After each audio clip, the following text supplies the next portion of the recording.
Sale, hermanos, vamos a comenzar. El día de hoy vamos a continuar en Éxodo.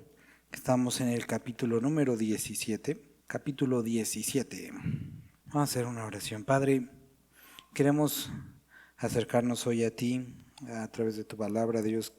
Te rogamos que nos enseñes, Padre, nos des entendimiento y Padre, por favor, ayúdanos, Dios, háblanos. Te necesitamos, Padre bendito. Amén. Bueno, hermanos, estamos llegando al capítulo número 17. Hemos viniendo leyendo y estudiando cómo Dios está sacando a su pueblo de Egipto y cómo está sacando a Egipto del corazón del pueblo. Hemos visto diversas pruebas que ellos han experimentado, diversas circunstancias que Dios los ha enfrentado para eso, para que aprendan de qué se trata este nuevo reino, quién es este nuevo Dios, cuáles son sus principios, cuáles son sus preceptos. La semana pasada, cuando estuvimos hablando del maná, recuerdan, estuvimos hablando de esto, ellos eran esclavos, entonces salen al desierto, no hay trabajo que hacer realmente y vemos esa como pérdida a la mejor de identidad, de propósito. Y ahora Dios dándoles un nuevo propósito. Y estuvimos leyendo cuando Jesús dice, yo soy el pan que descendió del cielo. Él explicándose, describiéndose como aquello que ellos habían experimentado de forma física, el cumplimiento de esta necesidad que tiene el ser humano. También citamos este versículo cuando es la tentación, que Jesucristo dice que no solo de pan vivirá el hombre, sino de toda palabra que sale de la boca de Dios. Entonces estuvimos hablando cómo era necesaria la palabra de Dios para evitar este tipo de fantasías acerca de nuestra vida pasada, acerca de todos estos pensamientos, esos deseos de nuestra vida antigua, cómo era necesario Cristo en nuestra vida, la palabra de Dios en nuestra vida. Y estuvimos hablando cómo a través de la palabra nosotros somos satisfechos en Dios. Ahora, la semana pasada estuvimos hablando de esto, de la palabra. Llegamos al versículo 17 y pareciera que estos cuates nomás no entienden y se parecen mucho a nosotros. Y vuelve a suceder algo que ya había sucedido, el mismo rollo a través del agua. Pero ahora Dios nuevamente va a enseñarles algo. Y ahora vamos a estar enfocándonos a cómo es que nosotros lidiamos con los problemas, en qué terreno nosotros peleamos las batallas. Vamos a estar hablando de esto y también vamos a estar hablando acerca de la oración. Entonces, toda la congregación de los hijos de Israel partió del desierto de Sin por sus jornadas, conforme al mandamiento de Jehová, y acamparon en Refidim, y no había agua para que el pueblo bebiese. Entonces, lo primero que podemos y debemos notar es que el pueblo estaba siguiendo a Dios. Dios les dijo, váyanse de aquí, vamos para allá. Llegaron a Refidim y aquí nos menciona, y los animaría a que lo pudieran subrayar, dice, conforme al mandamiento de Jehová. Entonces, había un área en sus vidas, la cual a ellos no les costaba trabajo obedecer a Dios. Podríamos decir, bueno, pues claro, ahí va la nube. Pero habían visto otras maravillas de Dios y en esas áreas les costaba trabajo, pero en esta en específico, ellos no tenían problema. ¿Por qué digo esto? Porque muchas veces podríamos pensar que estamos bien o podríamos tener un cierto conflicto de decir, bueno, Dios, es que si oro o si leo o si creo en ti, pero Dios dice, qué bueno que creas en mí lo suficiente como para moverte a donde yo te digo. Ahora quiero que empieces a creer en mí como a esperar en el lugar donde yo te he puesto. Entonces, creían lo suficiente para moverse, pero no creían lo suficiente para enfrentar las adversidades en ese lugar donde sí habían creído para que Dios los llevara. Ojalá no los haya confundido. Pero Esto es una parte que a veces a algunos nos cuesta, ¿no? Creemos en Dios como para dar ciertos pasos, pero cuando ya empezamos a ver las dificultades en ese momento, en ese territorio, en ese lugar, en esa circunstancia en la que Dios nos llevó, empezamos a dudar ya, pues a quejarnos, ¿no? Entonces Dios los lleva ahí y se encuentran con un problema nuevamente real, un problema, una necesidad primaria que era el agua nuevamente. Ellos ya habían experimentado en Mara lo que había sucedido. Habían experimentado también en este lugar de las palmeras cómo Dios les había provisto el agua. Y nuevamente nos damos cuenta que llegan al mismo problema. Pensaríamos que a lo mejor ya habrían aprendido, dado que habían visto señales milagrosas de Dios, pero no lo habían aprendido. Y esto lo comentamos las semanas pasadas, que la fe nos acrecenta por las señales. La fe viene por el oír y el oír la palabra de Dios. Entonces ellos necesitaban esto, ¿no? Dice, y altercó el pueblo con Moisés y dijeron, danos agua para que bebamos. Entonces vemos que no fue una petición, una oración hacia Dios, sino que nuevamente encontramos la palabra pelea, altercamiento, rumor, con Moisés y dijeron, danos agua para que bebamos. Y Moisés les dijo, ¿por qué altercáis conmigo? ¿Por qué tentáis a Jehová? Moisés nuevamente, como en el capítulo pasado, vuelve a identificar su queja no en contra de los hombres, ni siquiera en contra de las circunstancias ni del lugar, sino en contra de Dios. Moisés les dijo, ¿por qué altercáis conmigo? ¿Por qué tentáis a Jehová? Así que el pueblo tuvo allí sed y murmuró contra Moisés y dijo nuevamente, ¿por qué nos hiciste subir de Egipto? ¿Para matarnos de sed a nosotros, a nuestros hijos y a nuestros ganados? Entonces, tenemos aquí que pensar lo siguiente, hermanos.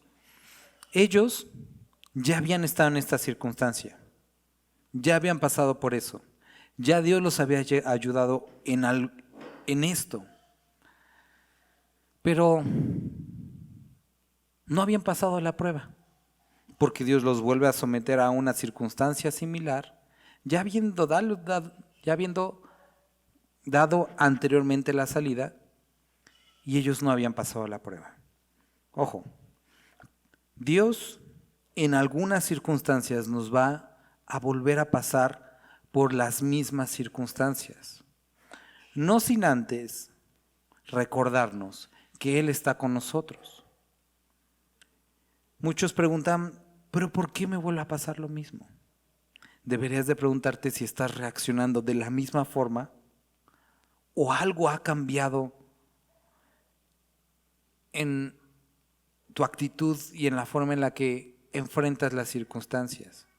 Porque si tú sigues reaccionando una y otra vez a la misma circunstancia de la misma manera, no podemos decir que haya habido ni entendimiento, ni cambio, ni transformación, ni nada de eso. Y es necesario. Entonces ellos responden de la misma manera, tentando a Jehová, quejándose contra Moisés y deseando nuevamente Egipto. Recuerdan como que nos hubieras dejado. Entonces clamó Moisés a Jehová. Y aquí quiero que noten y puedan aquí poner una marquita en la diferencia. Ellos se quejaban contra Moisés, Moisés clamaba a Jehová. Y aquí también la palabra clamó habla no de una oración como Señor Jesús, gracias por los alimentos que nos das, te pedimos que sean provecho de nuestro cuerpo. No, sino un clamor, un deseo profundo de Moisés, diciendo, ¿qué haré con este pueblo? De aquí a poco me apedrean. Entonces los vio rudos. Y Jehová dijo a Moisés, ¿puede leer alguien el versículo 5? Okay. Te animo a que subrayes, porque es la segunda ocasión que aparece, y tentaron a Jehová diciendo, ¿está pues Jehová entre nosotros o no? Ese era el origen de todos sus problemas, su falta de entendimiento acerca de la presencia de Dios, o más bien, ellos relacionaban sus carencias o sus dificultades con la ausencia de Dios y no con la presencia de Dios a pesar de las circunstancias. Es decir, habían fallado en entender que Dios los estaba llevando por esas circunstancias y que se quedaba con ellos y que era Él el que los hacía pasar sed para después proveerles agua, hambre para darles de comer, frío para darles calor, sol para darles sombra. Y este es el problema en el cual muchos caemos y que repetimos el mismo pecado de tentar a Jehová, cuando por nuestras palabras o nuestras actitudes hacemos ver a los demás o a nosotros mismos como si Dios no estuviera con nosotros, como si Dios no estuviera pendiente, no supiera lo que está pasando. Y fallamos en ver y creer que Dios le ha placido que estemos de esa forma. Moisés, leímos hace un par de semanas, que se queja con Dios y le dice: Dios, yo no puedo hablar con él porque soy torpe de habla. Y Dios le dice: ¿quién hizo al mudo mudo, al ciego ciego y al cojo cojo? ¿No fui yo? ¿No fui yo el que le di la boca al hombre? Entonces Dios le está diciendo a Moisés: yo te hice de esa manera, yo ya sé. Por eso cuando nosotros leemos la escritura, cuando vamos a Mateo, cuando está hablando acerca de la oración, Jesucristo dice: hey, sepan que su Padre que está en los cielos sabe lo que necesitan antes que lo pidan. Entonces, la oración no es una notificación a Dios por su ignorancia acerca de nuestras circunstancias. Vamos a estar usando mucho esta palabra dependencia, sino es para reafirmar nuestra dependencia en Él. Dios sabía muy bien que ellos tenían sed. Él no estaba ignorante de esto. Él quería proveerles y estaba esperando que pidieran, pero que ellos reconocieran que el agua, que el alimento, que la protección era algo que provenía de Él y que estuvieran constantemente dependiendo y pidiendo y acercándose a Dios para esto. Dios no es como a lo mejor a veces le hacemos a nuestros perritos, que le ponemos la croqueta: a ver, salta más alto y te la doy, o rueda y te la doy. No está entrenándonos, no está haciendo como un niño malcriado haciéndonos pasar hambre. Él quiere enseñarnos. Quiero que noten que en los últimos 2 versículos, Dios ya tenía una idea, ya había pensado cómo es que Él les iba a dar de tomar agua. No era de una manera común, sino iba a suceder algo, un milagro. Iban a tocar la piedra e iba a salir el agua. Dios ya lo había diseñado y pensado de esta forma. Quiero que notemos 2 cosas. Primero, tus necesidades, Dios las conoce, ¿vale? Dios conoce tus necesidades. Segundo, Él quiere que le pidas. Ya las conoce, pero quiere que tú le pidas. ¿Por qué? Mateo nos dice que pidamos por nuestro pan diario. Sabe que como seres humanos nos creó con la necesidad de comer. No se lo olvidó. Pero Él quiere que lo pidamos. Oye, pero nos dice que Él sabe de qué tenemos necesidad. Sí, pero quiere formar dependencia en nosotros. Que podamos entender que todo don, que toda dádiva, que toda cosa buena proviene de Él. Y que no se nos olvide que solamente de Él proviene. Viéndola de la otra forma, de la forma del, vamos a llamar, del proveedor o del líder o del responsable, Moisés. Moisés también tuvo que clamar a Dios y decir: Dios, ¿por qué no me anticipas dónde va a haber agua para que yo les dé a estos quejosos y ya no me causes problemas? Y hubiera sido así mucho más fácil como líder, como representante de Dios saber. Pero Dios también quería que él como responsable, como líder de toda la nación, también dependiera de Dios. Y que el pueblo no cayera en el error que cayeron mucho más adelante, siglos adelante, cuando los judíos le dicen a Jesús: Moisés nos dio pan que descendió del cielo. Y Jesús les tiene que decir: no fue Moisés, fue Dios. Fue Dios. Entonces, tanto a los líderes o sí, líderes, representantes, encargados, como quieras verlo, como al pueblo, ambos Dios quería formar dependencia. Dios tenía un plan de cómo dárselos, y no solamente eso, quería darles de tomar agua, pero quería que aprendieran a confiar en Él.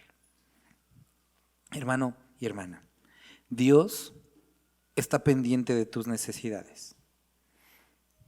Él no se enoja. Quiero que veas que Él no dijo, pues como ya chillaron, ahora otro día más se van a aguantar. No, Él se las quería dar, pero quería que formaran dependencia. Entonces, tienen que pedir el agua y entonces Dios se las da con todo gusto. Pero nuevamente descubre su corazón. Aquí dice, tentaron a Jehová diciendo, ¿está pues Jehová entre nosotros o no? Y cuando tú, vuelvo a repetir, con tus actos, con tus palabras, tus actitudes, llegas a esta conclusión, ¿estará conmigo Dios porque no he pagado la luz? ¿Estará conmigo Dios porque no tengo para gasolina? Estamos tentando a Jehová, porque Él no demuestra su cercanía a nosotros con eso. Él demuestra su presencia, su elección, su amor a nosotros con su espíritu en nuestra vida. Ahí está la capacidad de poder hablar con Él. Entonces, versículo 8. ¿Puede leer alguien el 8 y el 10? Entonces, este capítulo es sumamente interesante. Hoy en la mañana que estaba preparando, dije, no es como para un solo estudio. Cuando decimos, ¿cuál fue el primer libro o versículo de la Biblia que se escribió? Diríamos naturalmente, ¿cuál? A lo mejor diríamos, no, pues Génesis, no, pues porque es el primero. Pero los teólogos, los que saben, describen que el momento, obviamente el Pentateuco, incluyendo Génesis, fue escrito por Moisés. El momento que asocian con la escritura del Pentateuco es cuando Moisés sube al monte Sinaí y recibe la ley. Y durante ese periodo, ese tiempo que estuvo arriba, también asocian la escritura del Pentateuco. Eso aquí todavía no había sucedido. Y entonces encontramos en esta porción la primera ocasión que Dios le dice a Moisés, quiero que te consigas un libro y escribas estas palabras. Podríamos pensar que esta fue la primera porción que se escribió en toda la Biblia. Cuando Dios le dice, y Jehová dijo a Moisés, escribe esto para memoria en un libro. Y di a Josué que raeré del todo la memoria de Amalec debajo del cielo. Y nosotros decimos, oye, ¿qué onda? ¿De dónde apareció este cuate? ¿No se supone que los había llevado por esta ruta porque no iban a encontrar guerra? Y de repente encontramos a una nación que se llama Amalec. Y no solamente eso, sino que Dios está bastante enojado con ellos porque dice que va a raer toda memoria de Amalec de debajo del cielo. Y no solamente eso, sino en el versículo 16 dice, por cuanto la mano de Amalec se levantó contra el trono de Jehová, dice, tendrá guerra con Amalec de generación en generación. Entonces, esta guerra de Dios en contra de esta nación es para siempre. Y nos decimos, bueno, pero no se supone que ya los habían derrotado ahí. ¿Qué es lo que sucede? Cuando nosotros regresamos al libro de Génesis, nos damos cuenta que Amalec es uno de los descendientes de Esaú. Y Esaú es una representación de aquellos que cambian lo espiritual por la carne. Entonces, cada vez que nosotros encontremos a Amalec a partir de aquí en adelante, siempre lo vamos o lo debemos de asociar con la carne. Y entonces, viéndolo bajo esa figura, nosotros encontramos que Dios siempre va a estar en guerra contra la carne. De aquí para siempre. No hay tregua. ¿Y qué es lo que sucede interesantemente cuando nosotros llegamos al libro de Reyes? Saúl, en una de sus batallas más recordadas por muchos, ¿por qué? Porque lo destituye Dios como rey, sale y Dios le dice, pelea contra Amalek. Y él perdona la vida de algunos, de algunas cosas, quebrantando este principio que había dicho, yo estoy en guerra con él, yo no quiero nada de la carne. Y Esaú quiere rescatar algo de la carne porque podría, dice, es que esto lo rescaté para adorar a Dios. Y Dios dice, a mí no me sirve nada de la carne para que me adores.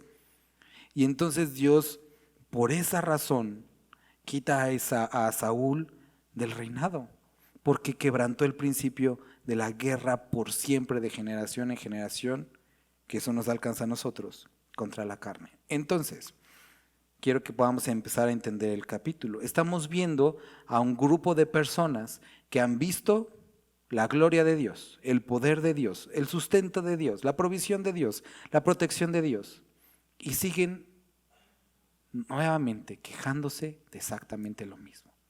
¿Por qué? Lo entendemos cuando llegamos al Nuevo Testamento, que los deseos de la carne son contrarios a los ¿qué? A los del Espíritu.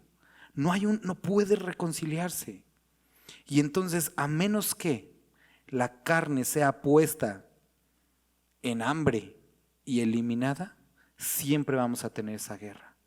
No importando los milagros, no importando la palabra que hayamos leído, no importando la asistencia, no importando los años de creyente. Si tú alimentas a tu carne y la dejas fortalecer, vas a luchar siempre con ella. Dice en el Nuevo Testamento, no proveáis para los deseos de la carne. No proveas, mátala de hambre. Mátala de hambre, quita toda posibilidad para que ella se fortalezca, porque si ella se fortalece, automáticamente en la medida que se fortalece la carne, se desfortalece el espíritu. Y es entonces cuando empezamos a caer en todas estos círculos viciosos de otra vez lo mismo, la misma queja, la misma circunstancia, lo mismo. Y estamos viendo aquí una imagen y nosotros podemos pensar, ¿por qué nuevamente se quejaron? Porque vamos a leer más adelante, pero esto me pareció sumamente interesante. Cuando llegamos al libro de Deuteronomio, nos describe lo siguiente, que esto no lo vimos aquí, lo vamos a ver en Deuteronomio, pero cuando Dios manda el maná, no sé si recuerdas y dijiste, ¿dónde está eso? Que se quejó el pueblo de Dios, decir, ay, ya estamos cansados de tanto pan. No sé si alguno de ustedes lo andaba buscando por acá. Pues no, obviamente no está acá, está más adelante en el libro de Deuteronomio. Y es cuando Dios envía las codornices. Aquí nos dieron la historia general, pero cuando llegamos a Deuteronomio nos dice que el pueblo que estaba con el pueblo de Dios se quejó. Y nosotros decimos, ¿cómo que el pueblo que estaba con el pueblo? Hace referencia a aquellos que salieron con ellos también de Egipto. Aquellos que podían ser parte egipcios, parte hebreos, no sé, de otros lugares, que salieron con ellos.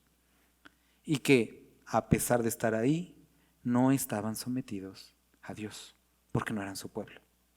Y entonces lo que nosotros podemos encontrar como enseñanza es que cuando en nuestra vida tenemos esa combinación de pueblos, y a lo mejor nos escucha medio raro, pero estamos dando lugar a cosas que no están sometidas a Dios y que no pueden, vamos a tener esa guerra, vamos a tener esas quejas, y esa queja de, ya estamos cansados de la palabra, ya no queremos nada. Entonces vemos aquí que el pueblo de Dios, por esa mezcla, por la falta de sometimiento y de dar poder y dar voz a aquello que no podía someterse a Dios, caen una y otra vez en esto. Dice que los deseos de la carne no se someten a Dios y no pueden someterse. ¿Sale? Entonces, ¿qué vamos a hacer? Bueno, nosotros vamos a ir ahorita, lo que vamos a hacer nosotros es ir al capítulo 10 de 2 de Corintios. Pablo está defendiendo su ministerio.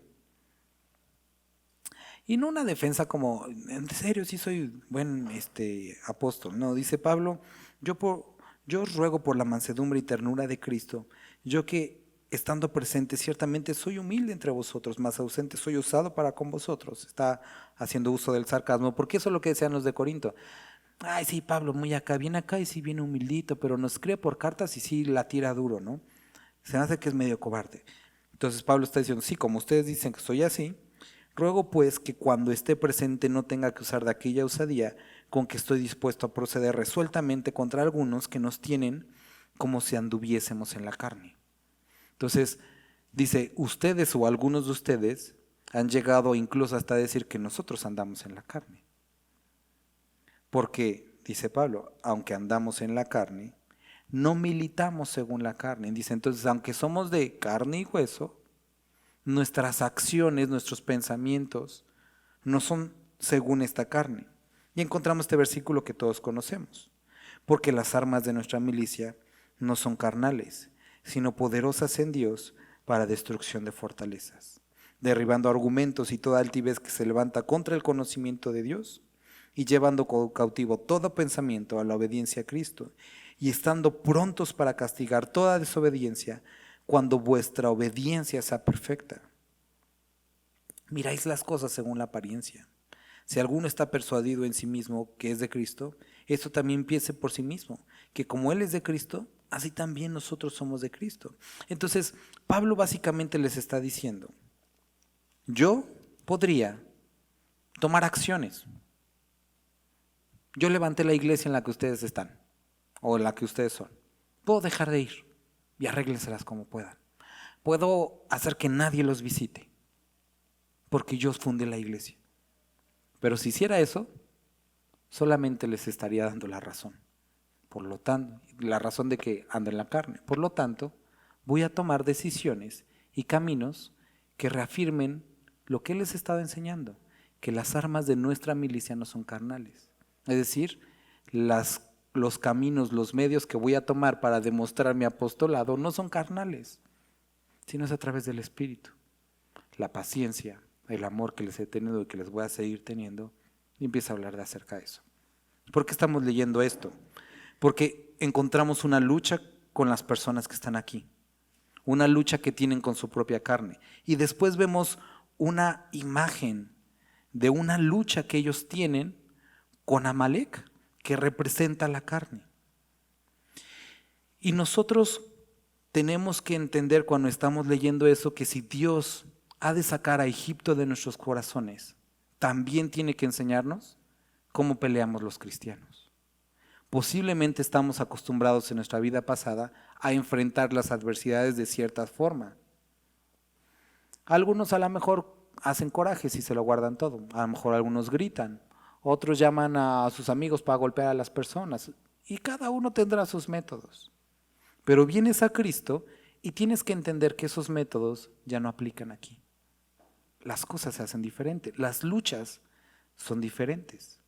Y como dice Pablo, las armas de nuestra milicia, la forma en la que nosotros peleamos, no es según la carne.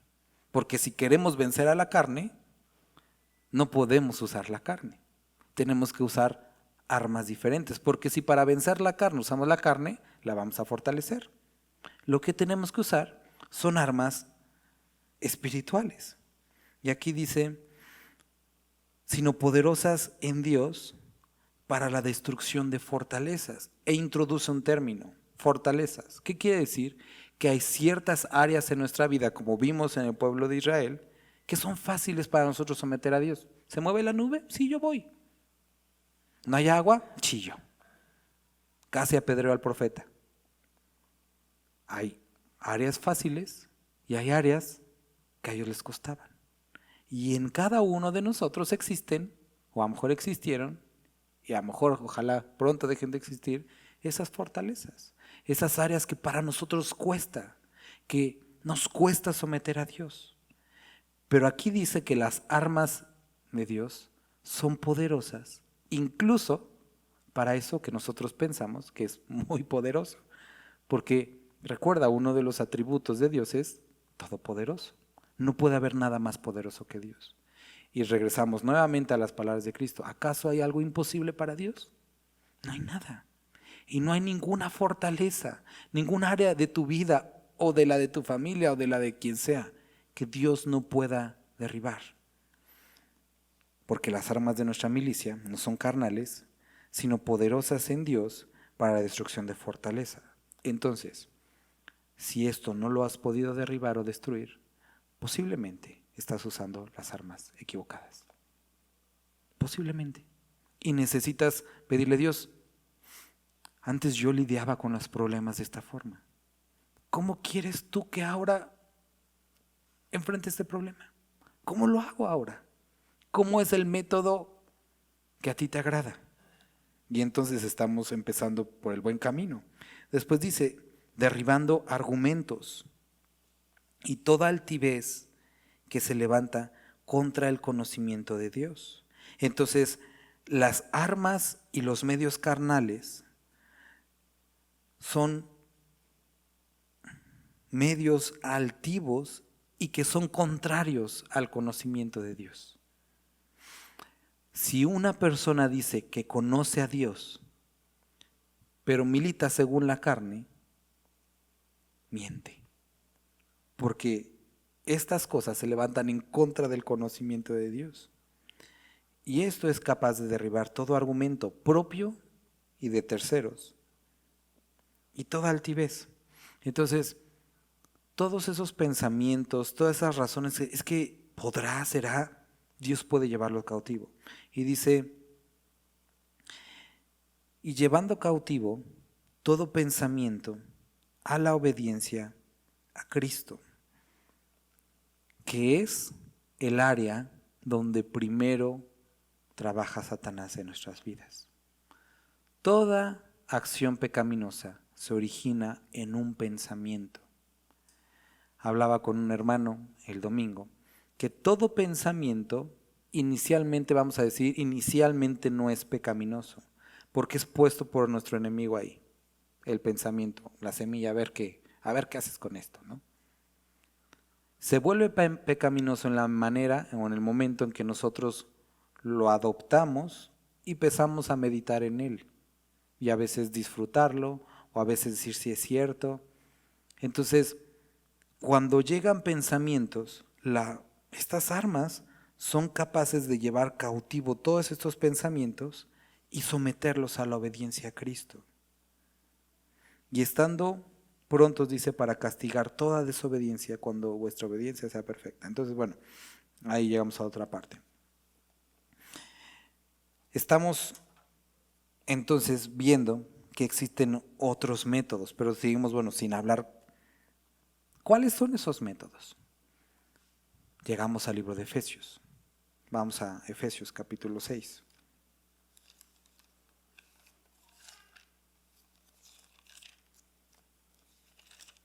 Hoy vamos a hablar de uno en particular. No vamos a invertir tiempo en los demás. Pero nos dice, por lo demás, hermanos, nos dice, fortaleceos en el Señor y en el poder de su fuerza. Y tenemos que recordar, cuando leemos fuerza, forzosamente, ¿cuál es la fuerza del Señor? Zacarías, no con ejército, no con caballos, sino con mi espíritu, dice el Señor. Vestíos de toda la armadura de Dios para que podáis estar firmes contra las acechanzas del diablo. Noticia, el diablo va a poner acechanzas. ¿Qué necesitas estar? Vestido con toda la armadura. Porque no tenemos lucha contra carne y sangre. Y nos recuerda que nuestra lucha no debe de ser según las obras de la carne, sino espiritual. ¿Por qué? Porque ese es nuestro campo de batalla, sino contra principados, contra potestades, contra los gobernadores de las tinieblas de este siglo, contra huestes espirituales de maldad en las regiones celestes. Muchos han invertido tiempo en definir qué son y qué es, pero lo resumimos rápido. Son los malos que quieren hacer daño. Fácil. No interesa quiénes son. ¿Por qué? Porque dice que las armas de Dios son poderosas para derribar cualquier tipo de fortaleza. No importando si son huéspedes, esto, lo otro, las regiones celestes. Por tanto, tomad toda la armadura de Dios para que podáis resistir en el día malo. Y habiendo acabado todo, pasa la ola. Si jugaste a eso de a ver si aguanto que no me tire la ola, y de repente te das cuenta que estás de pie, acabando todo, estar firmes. De eso se trata. Estas armas no van a evitar que vengan las olas, no van a ahuyentar o quitarte los problemas. Van a ayudarte a estar firme cuando pasen por ti. Estad pues firmes, ceñidos vuestros lomos con la verdad, vestidos con la coraza de la justicia, calzados los pies con el apresto del evangelio de paz. Sobre todo tomad el escudo de la fe, con que podéis apagar todos los dardos de fuego del enemigo. Y tomad el yelmo de la salvación y la espada del Espíritu, que es la palabra de Dios. Entonces vemos que el arma que Dios diseñó, lo demás es armadura, pero el arma que Dios diseñó es la palabra, de la cual estuvimos hablando la semana pasada. Y termina, versículo 18. Orando en todo tiempo, con toda oración y súplica en el Espíritu. Y velando en ello, con toda perseverancia y súplica por todos los santos. Cada una de estas partes de esta armadura son importantes.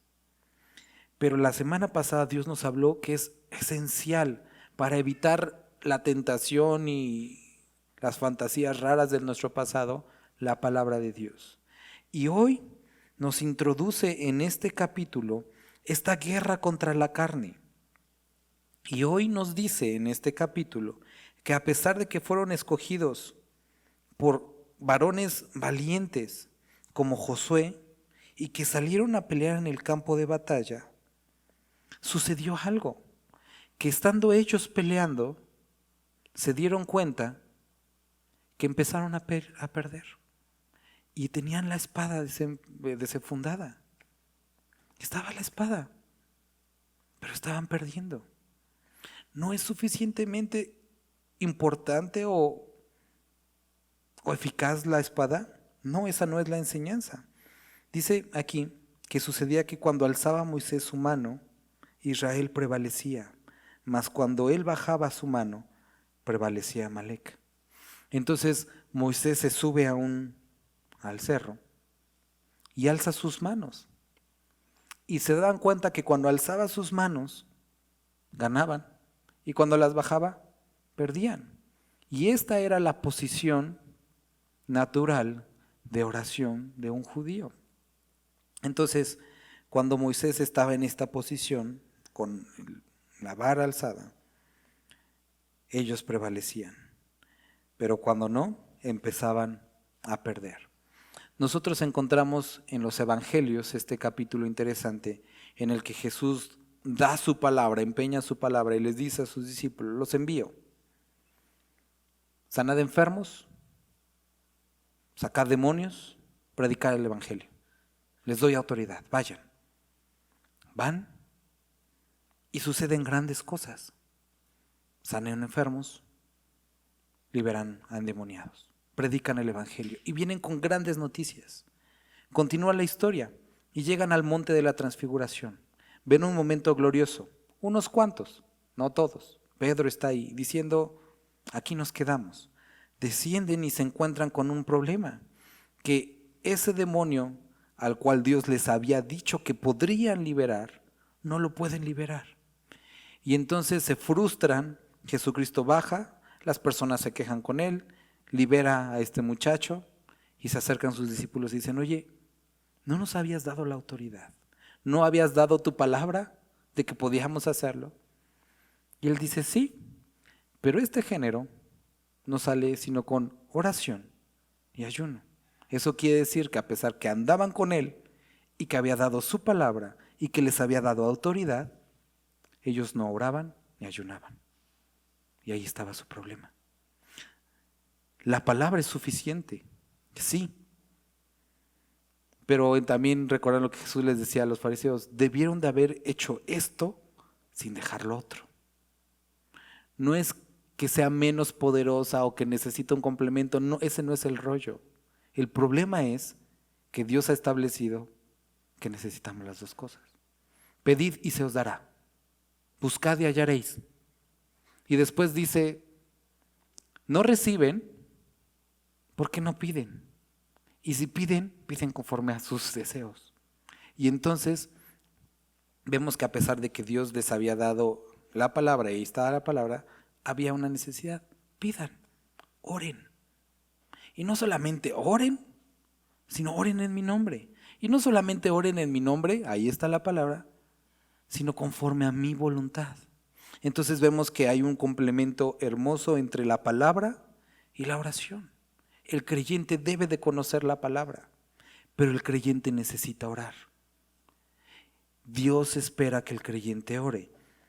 ¿Cuántos versículos creen que existen relacionados con la oración? Me hacen muchos. Sí, hay un chorro. Vamos a leer algunos que a lo mejor, digo, son los que más. Ay, no cierres. Yo aquí, por ejemplo, aquí tengo al menos 150 versículos. Dice, 1 Tesalonicenses, estén siempre alegres, oren sin cesar, den gracias a Dios. No se inquieten por nada, Filipenses. En toda ocasión, con oración ruego, presenten peticiones delante de Dios. 1 de Juan, esta es la confianza que tenemos al acercarnos a Dios, que si pedimos conforme a su voluntad, Él nos oye. Colosenses, dedíquense a la oración. Marcos, por eso les digo, crean que ya han recibido y todo lo que pidan en oración lo obtendrán. Jeremías, entonces ustedes me invocarán y vendrán a suplicarme y yo los escucharé. Romanos, y podemos seguir versículo tras versículo diciendo Dios, orad sin cesar. Tesalonicenses. Y Tesalonicenses nos dice que esta es la voluntad de Dios, que pidamos. Cuando Jesús habla con sus discípulos acerca de la oración, dice, vosotros pues oraréis así. Lo que está diciendo es, yo espero que oren. Quiero que oren. Padre nuestro que estás en los cielos. Y empieza a describir un modelo de oración. Y en este modelo de oración dice, no crean que sus largas palabras o sus repeticiones vanas. No es eso. Pidan a vuestro Padre. Pedid el pan diario. Pidan que se alejen de tentación. Y describe varias cosas. Pero el punto de todo esto es, oren. Efesios nuevamente. Quiero volver a leerlo. Orando en todo tiempo, con toda oración y súplica en el Espíritu, y velando en ello con toda perseverancia y súplica por todos los santos. Nosotros vemos descrito aquí que en esta lucha con la carne, a pesar de tener la espada desenfundada, era necesario la oración. Vemos aquí que a pesar de estar la oración, también era necesario que hubiera gente peleando con la espada desenfundada. Ambas son necesarias. No es una u otra, sino ambas. Lo hemos hablado muchísimas veces. Lee cualquier libro de misioneros, de ministerios exitosos. La característica que todos estos comparten, hombres y mujeres de oración. Nótalo. No quiero decir que solamente es algo a reflexionar. Durante cierto tiempo, la congregación se mantuvo de cierta forma. Empezamos a reunirnos para orar. No sé si alguien lo notó. ¿Y qué empezó a suceder? Empezaron a llegar muchísimas personas, domingo tras domingo. Dejamos las reuniones de oración. ¿Y qué sucedió? No digo que esa sea la única razón, porque dice, sí, la palabra dice que Él trae a los que han de ser salvos. Pero la oración tiene un efecto muy particular en la vida del creyente, en la vida de la congregación. Ayer estaba hablando con mi esposa de eso. La verdad, algo que, por ejemplo, que tienen ahorita nuestros hermanos del Oriente, es que están metidos orando. Ayer, por ejemplo, terminamos la reunión del sur, nos echamos nuestro café, echamos perico, nos fuimos, el hermano Lucio, su familia y yo a la reunión del Oriente para alcanzarlos, y ellos seguían orando. Eran las 10:30 y seguían orando. Tienen su estudio y como 1:30 de oración los hermanos. ¿Y qué está sucediendo? Está sucediendo cosas en la congregación. Eso es algo muy particular en la vida de la iglesia que necesitamos. Y cuando estamos hablando de esta lucha contra la carne, algo de lo que nuestra carne quiere desincentivar es la oración. Ponte a orar en la noche y te vas a quedar dormido. Es más, hasta algunos malamente lo recomiendan para dormir, lo cual es una tontería. Pero es lo que sucede. En cualquier momento del día ponte a orar y te vas a empezar a sentir sueño. Es lo que hace. Te quiere apagar, que te resetes y vamos a dormir. Porque en la oración Dios ha puesto algo muy especial. Y no es que Dios haga lo que queremos, es que nosotros hagamos lo que Él quiere. A través de la oración, nuestra voluntad es sometida a su voluntad. La oración de Mateo, hágase tu voluntad, así como en el cielo, aquí en la tierra. Es una forma a través de la cual nosotros nos sometemos a Él. Y si estamos luchando con aspectos en nuestra carne, necesitas ponerte a orar. Lee, métete en la palabra, pero ora, ora. No te canses de orar.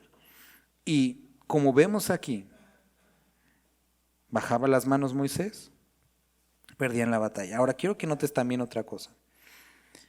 Y las manos de Moisés se cansaban, por lo que tomaron una piedra y la pusieron debajo de él, y se sentó sobre ella. Y Aarón y Hur sostenían sus manos, el uno de un lado y el otro del otro. Así hubo en sus manos firmeza, hasta que se puso el sol.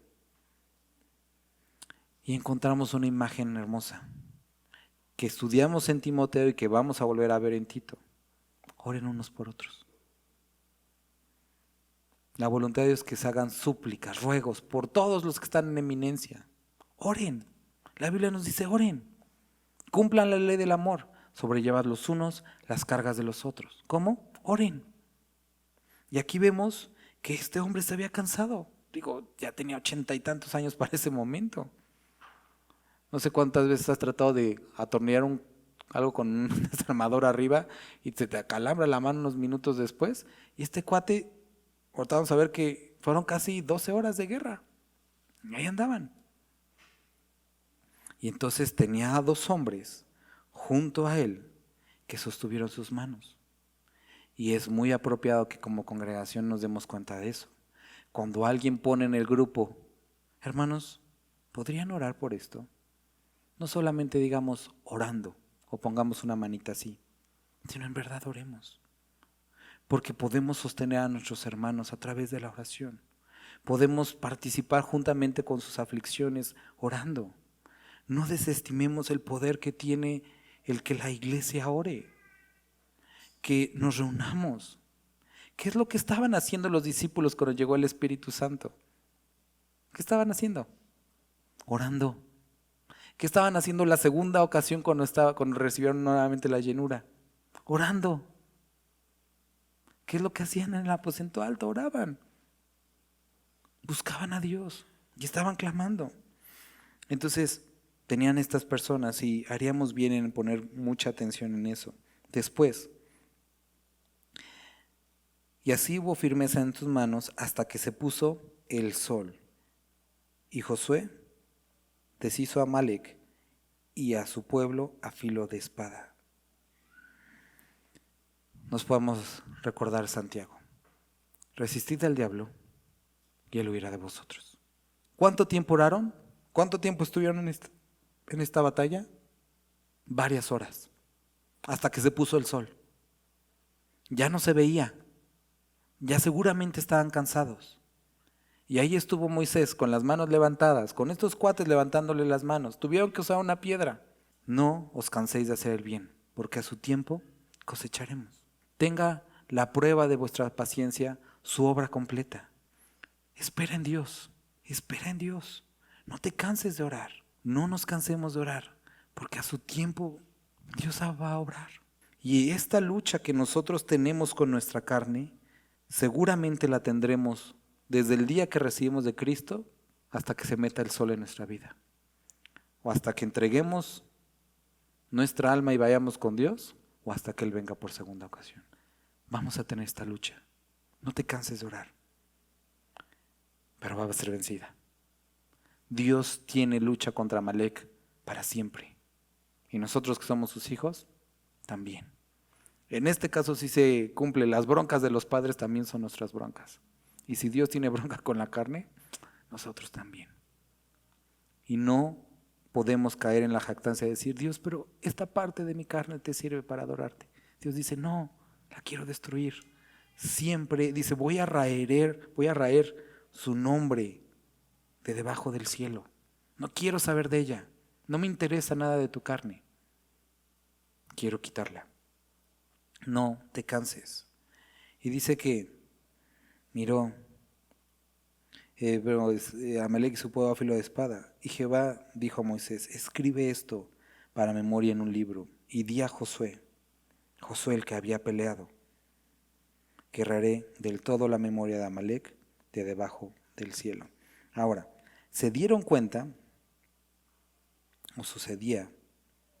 Entonces imagínate ya Josué, está peleando con la espada desenfundada y empezaban a perder. ¿Y qué es lo que hacía Josué? Se volteaba y se daba cuenta que es que está bajando las manos de Moisés. Pero quiero que cheques, a lo mejor es algo un tanto poético, pero ¿qué es lo que veía Moisés? ¿Qué es lo que veía Josué? Veía a 3 personas a lo alto de un monte y uno en esta posición con una vara. Y claro está, en ese momento él no sabía qué era. Pero nosotros podemos voltear hacia atrás y ver la cruz de Cristo. Y saber que a pesar de que nosotros estamos peleando aquí, la guerra no se soluciona aquí, se soluciona allá arriba, con Él en la cruz. Él venció. Y por eso dice que en Él, Cristo, somos más que vencedores. Porque realmente esto no se soluciona acá abajo en nuestras luchas día a día. Se soluciona allá arriba en la cruz. También tenemos que entender, como ahorita leíamos, que nuestra lucha no es contra carne y sangre, no es en el... O sea, realmente estamos sí en el campo de batalla, pero se soluciona no ahí, se soluciona arriba. Tenemos que tener la espada, pero se soluciona arriba. Queridos hermanos, tenemos que entender que esta lucha, esta es la guerra espiritual. Eso es lo que nosotros atravesamos diario. Y que si tú sigues utilizando el mismo método, vas a estar ahí. Tienes que aprender a dejar de pensar como esclavo y pensar como libre. Y el libre entiende que las armas de su milicia no son carnales, sino son poderosas en Dios para la destrucción de fortalezas. Y que nuestra lucha no es contra carne y sangre, sino contra principados y potestades. Por lo tanto, necesitamos toda la armadura de Dios que leímos en Efesios. Y lo que hoy vimos es que parte de esa armadura implica orando en todo tiempo. ¿Y qué es en todo tiempo? En todo tiempo. Yo te sugeriría, porque cuando tienes problemas es ahí de seguro oras. No descuides tu oración cuando las cosas van bien. Creo que es uno de los momentos más peligrosos. Cuando nos llegamos a sentir bien con nosotros o con las circunstancias y bajamos la guardia. Orando en todo tiempo, con toda clase de oración y súplica en el Espíritu. Y solo para que lo medites y después hablamos de esto, encontramos algunos capítulos en los que nos dice, son 3, que cuando el creyente está en dificultades, cuando el creyente quiere ser edificado, la forma en la que debe de orar es en el Espíritu. ¿Y qué es orar en el Espíritu? ¿Qué es? Orar en lenguas. Solamente reflexiónalo. Lo vemos aquí, lo vemos en Judas, lo vemos en Corintios. Orar en el Espíritu. Entonces, con todo tipo de oración y súplica en el Espíritu, velando en ello, quiere decir siendo constantes. No dejes de orar. Sé constante. Con toda perseverancia y súplica por todos los santos. No solamente por ti. Hey, otros tienen necesidad. Y Pablo dice, y también ahí te encargo, y por mí, a fin de que al abrir mi boca me sea dada la palabra para dar a conocer con denuedo el misterio del Evangelio. Pablo dice, esta lucha no solo ustedes la tienen, yo también la tengo. Por eso dice, oremos por todos los santos, con toda oración, con toda súplica en el Espíritu. Regresamos y terminamos leyendo esto. Versículo 16. Y dijo, por cuanto la mano de Amalec se levantó contra el trono de Jehová, Jehová tendrá guerra con Amalec de generación en generación. Dios no intenta restaurar la carne, quiere eliminarla. No la intenta restaurar, quiere eliminarla. No salves lo que Dios no se ha determinado salvar. Destrúyelo. Vamos a orar. Padre, muchas gracias te damos por esta porción que pudimos el día de hoy estudiar. Padre, muchas gracias porque nos has rodeado con tu amor, Dios, y a pesar de esto podemos ver que hay ciertas áreas en nuestra vida con las que seguimos luchando. Gracias por recordarnos el día de hoy que es la oración, un arma que tú has dado al creyente en esta lucha contra la carne, en esta guerra que tú tienes para siempre con la carne. Fortalécenos, Dios. Ayúdanos a ser diligentes. Ayúdanos a perseverar, unánimes en oración. Gracias te damos, Padre eterno, en el nombre de tu Hijo Jesús. Amén.